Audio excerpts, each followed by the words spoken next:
Halo, semangat pagi. Apa kabar Bapak Ibu dan rekan-rekan yang terkasih dalam Kristus? Semoga karena kasih Allah, anugerah kesehatan dan kegembiraan senantiasa bersama kita dan keluarga kita di rumah.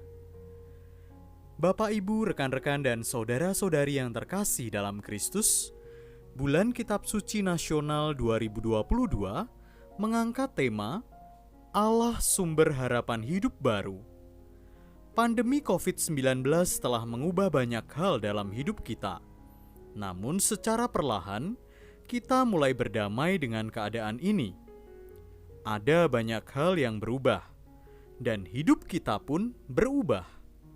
Karena itu, di tengah situasi pandemi COVID-19 yang hingga sekarang masih melanda dunia, kita diajak untuk menyadari bahwa Tuhan adalah satu-satunya sumber harapan kita dalam menjalani hidup yang baru.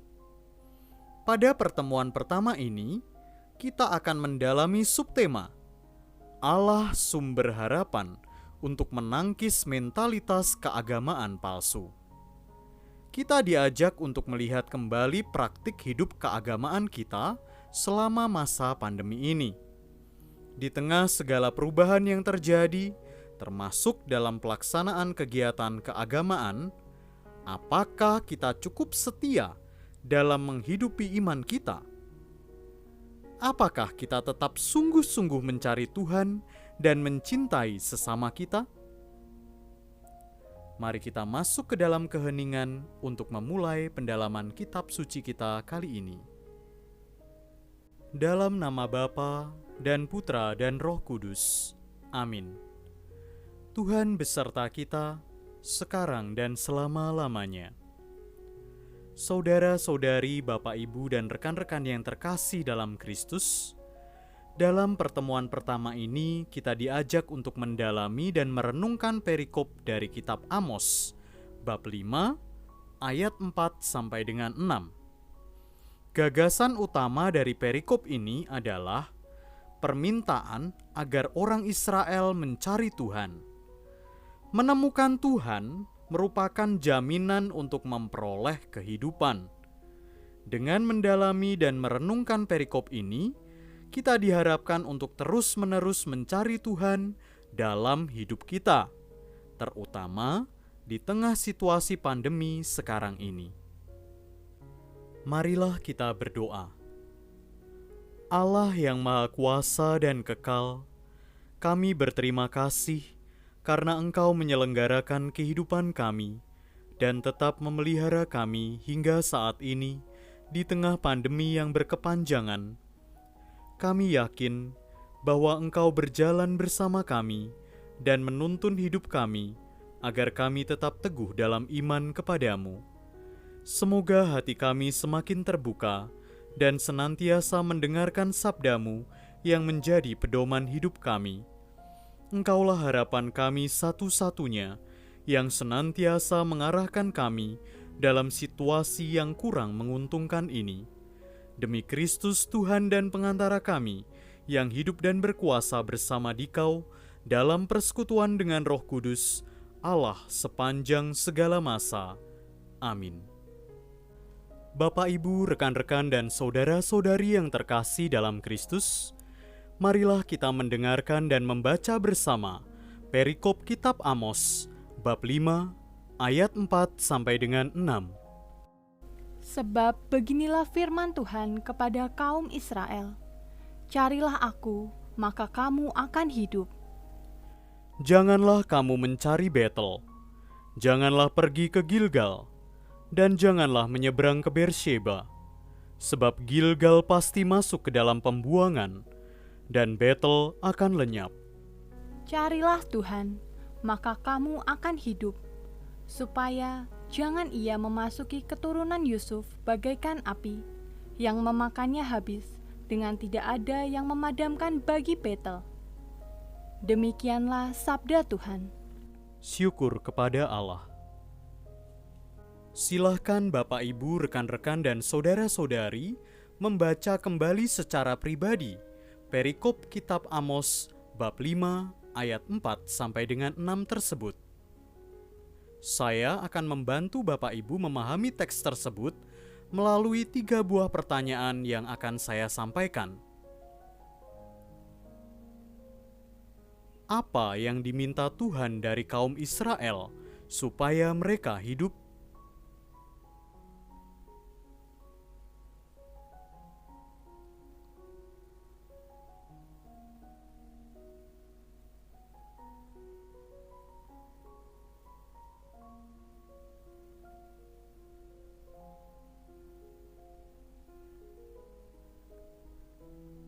Tempat-tempat mana saja yang dilarang untuk dikunjungi dalam perikop ini?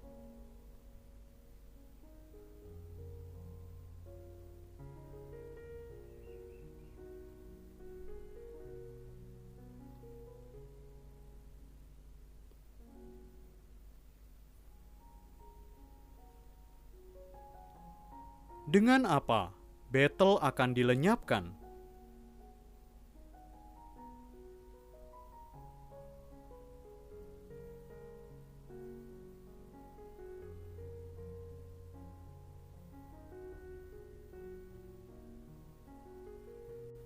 Bapak, Ibu, rekan-rekan, dan saudara-saudari yang terkasih dalam Kristus, kini marilah kita bersama-sama mendengarkan beberapa poin penting pengajaran gereja berkaitan dengan perikop kitab Amos bab 5, ayat 4 sampai dengan 6 yang telah kita baca dan dengarkan bersama. Poin pertama, kaum Israel diminta untuk mencari Tuhan. Ungkapan ini mengandung arti bahwa hanya Tuhanlah yang patut dicari. Tuhan sendiri mengundang orang Israel untuk mencarinya. Ini tidak berarti bahwa Tuhan sengaja menjauh dari mereka. Melalui ungkapan atau perintah ini, orang Israel diundang untuk kembali kepada komitmen atau perjanjian awal mereka, yakni untuk hanya menyembah Tuhan saja. Mereka tidak perlu mencari ilah-ilah lain, tetapi hanya perlu kembali kepada Tuhan yang selalu menanti mereka. Mereka harus meninggalkan ilah-ilah lain dan menemui Tuhan. Poin yang kedua, Tuhan itu penjamin kehidupan. Pencarian akan Tuhan berarti pencarian akan kehidupan. Tuhan adalah pencipta, maka dialah sumber kehidupan. Kehidupan hanyalah sebuah konsekuensi dari kedekatan dengan Tuhan. Karena Tuhan adalah sumber kehidupan, semua yang dekat dengannya akan memperoleh kehidupan juga. Poin yang ketiga, Betel, Gilgal, dan Beersheba merupakan tempat-tempat yang bisa menjerumuskan orang Israel kepada dewa-dewi lain. Betel menjadi tempat penyembahan patung lembu emas yang didirikan oleh Yerobeam. Gilgal mengingatkan kembali pada masa pengembaraan di padang gurun ketika orang Israel bersungut-sungut kepada Tuhan. Sedangkan Beersheba yang ada di wilayah perbatasan bagian selatan bisa membuat orang Israel meniru bangsa-bangsa lain dengan budaya dan ilah-ilah mereka. Karenanya, Tuhan melarang orang Israel untuk pergi ke tempat-tempat tersebut. Konsentrasi orang Israel harus terarah kepada Tuhan sendiri, bukan ke tempat-tempat itu. Poin yang keempat, Nabi Amos mengingatkan orang Israel untuk hanya menyembah Tuhan. Jika tidak, Tuhan akan mendatangi mereka bagaikan api. Api itu akan memakan habis, membasmi, dan tidak akan ada bisa memadamkannya. Betel yang menjadi tempat yang dikuduskan baginya pun akan turut dimusnahkannya. Itulah nasib akhir orang-orang yang tidak mencari Tuhan. Bapak, Ibu, saudara-saudari, dan rekan-rekan yang terkasih dalam Kristus, setelah kita membaca, merenungkan, dan mendengarkan sabda Tuhan dalam teks kitab suci, yakni kitab Amos, bab 5 ayat 4 sampai dengan 6, kini tiba saatnya kita membagikan hasil permenungan kita kepada sesama umat yang hadir dalam pendalaman kitab suci kali ini. Bagi Bapak, Ibu, rekan-rekan, dan saudara-saudari yang melaksanakan pendalaman kitab suci ini secara pribadi, silahkan tuliskan hasil permenungan Bapak, Ibu, saudara-saudari, dan rekan-rekan dalam sebuah buku pribadi. Saya akan membacakan beberapa pertanyaan yang akan membantu kita untuk membagikan hasil permenungan kita. Apa yang lebih dominan yang saya cari dalam hidup saya? Apakah Tuhan juga ada dalam daftar utama yang menjadi prioritas hidup saya? Di tengah pandemi ini, apakah saya masih setia mencari Tuhan? Ataukah pembatasan-pembatasan kegiatan keagamaan membuat saya makin jauh darinya? Kebiasaan-kebiasaan apa yang menjauhkan saya dari Tuhan? Pernahkah saya merasakan teguran Tuhan dalam hidup saya? Apakah hidup keagamaan saya cukup konsisten antara perkataan dan perbuatan? Jika Bapak, Ibu, saudara-saudari, dan rekan-rekan membutuhkan waktu yang lebih lama untuk men-sharingkan hasil permenungannya, silahkan jeda video ini. Bapak, Ibu, rekan-rekan, dan saudara-saudari yang terkasih, sekarang marilah kita ungkapkan rasa syukur dan permohonan kita lewat doa spontan sebagai tanggapan atas sabda Tuhan yang telah kita renungkan bersama.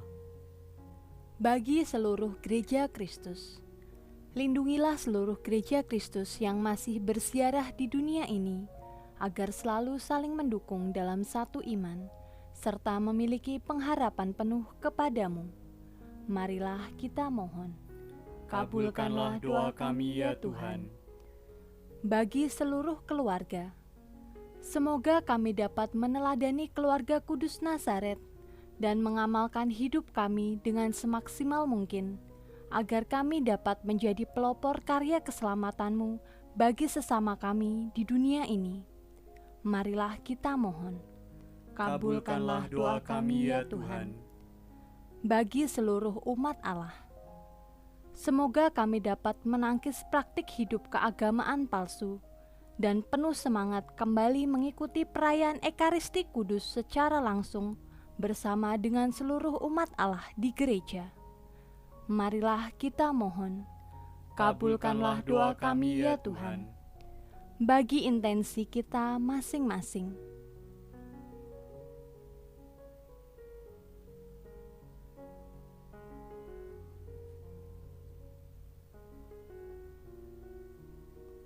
Marilah kita mohon. Kabulkanlah doa kami ya Tuhan. Kita satukan seluruh rasa syukur dan permohonan kita ini dengan doa yang diajarkan oleh Kristus sendiri. Bapa kami yang ada di surga, dimuliakanlah namamu, datanglah kerajaan-Mu, jadilah kehendak-Mu, di atas bumi seperti di dalam surga. Berilah kami rejeki pada hari ini, dan ampunilah kesalahan kami, seperti kami pun mengampuni yang bersalah kepada kami. Dan janganlah masukkan kami ke dalam pencobaan, tetapi bebaskanlah kami dari yang jahat. Amin. Marilah kita berdoa. Allah yang Maha Kuasa, Engkau senantiasa mengundang kami untuk datang kepadamu, menemukan kehidupan yang sejati bersamamu. Kami telah merenungkan sabdamu yang mengingatkan kami untuk menemukan kedamaian sejati dalam dan bersamamu. Semoga kami dapat mengamalkan hidup kami dengan baik, sehingga kami dapat memperkenalkan Dikau kepada sesama kami. Demi Kristus, Tuhan dan pengantara kami. Amin. Ibu, bapak, saudara-saudari, dan rekan-rekan yang terkasih, mari kita hening sejenak untuk memohon berkat Tuhan. Semoga Tuhan beserta kita, sekarang dan selama-lamanya. Semoga kita senantiasa memperoleh kekuatan, perlindungan, dan penghiburan oleh berkat Allah yang Maha Kuasa, dalam nama Bapa dan Putra dan Roh Kudus. Amin. Ibu, bapak, saudara-saudari, dan rekan-rekan yang terkasih dalam Kristus, pendalaman kitab suci kita yang pertama ini telah selesai. Syukur kepada Allah. Marilah kita hidup dalam pewartaan belas kasih Allah. Amin.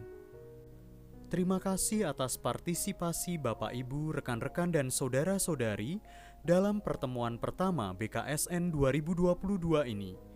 Semoga berkat Tuhan senantiasa menyertai kita dan keluarga kita.